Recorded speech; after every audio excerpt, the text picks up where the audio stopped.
orakore gi tim mar Oman e tielo mar quarter finals e tuke mag pinje duto mag hockey madhi nyime piny mar Oman bang' loyo tim mar Australia gonde 7-4 e tukgi mogik mar Pool C.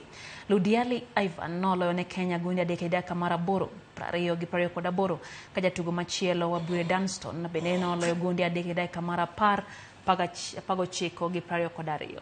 Masambu Bethuel nomedo Kenya gonde 18. Kenya notieko e thuolo mar ariyo e Pool C gi points 6. Nigeria otieko e thuolo mogik e Pool A ka tim mar Egypt otieko e thuolo mokwongo e Pool B gi points 9.